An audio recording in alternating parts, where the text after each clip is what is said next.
اچھا ایک میری والدہ بہت زیادہ کہتے ہیں پنجابی میں، وہ کہتی ہیں کہ روندیاں جاؤ مویاں دی خبر لے آؤ، یعنی کہ سفر پر نکلنے سے پہلے ہمیشہ اپنا موڈ خوشگوار رکھو، روتے نہ رہو، روتے جاؤ گے تو پھر آپ کو مویوں کی خبر یعنی کہ مردوں کی خبر ہی ملے گی. تو آپ کو ہاں لگتا ہے کہ یہ کسی حد تک یہ بات درست ہے کہ جو آپ سوچتے رہتے ہیں وہ ہو بھی جاتا ہے؟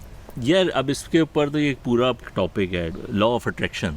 ٹھیک ہے. اس کے بارے میں تو بہت ریسرچ بھی ہے اور کچھ بکس وغیرہ بھی اویلیبل ہیں.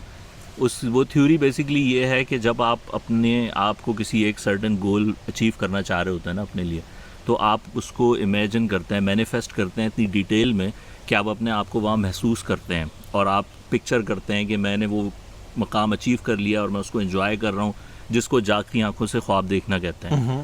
تو اس کے بارے میں کئی لوگوں کی یہ بڑی تھیوری ہے کہ آپ جب اتنا مینیفیسٹ کرتے ہیں تو آپ کے ارد گرد ایک ایسی پازیٹیو انرجی کریٹ ہوتی ہے کہ وہ چیز حاصل کرنے آپ کے لیے آسان ہو جاتی ہے. اور ایک آنیسٹ بات کروں، میں نے اپنی لائف میں یہ تھیوری سنے بغیر اس کو بڑا پریکٹس کیا ہے، لیکن یہ افیکٹ تو کرتی ہے، یعنی آپ کیسا بیہیو کر آئی رہے ہیں. تھنک بلیف بہت رول ادا کرتا ہے کسی بھی چیز میں. یہ ساری جو توہم پرستیاں ہیں ان کو اگر لوگ کسی نہ کسی حد تک تو مانتے ہی ہیں، اور وہ سارا اس سب کا تعلق شاید بلیف سے ہوتا ہے کہ جب آپ کسی چیز پہ بلیو کرنے لگ جاتے ہیں تو وہ الٹیمیٹلی آپ کے ساتھ ہونے بھی لگ جاتی ہے.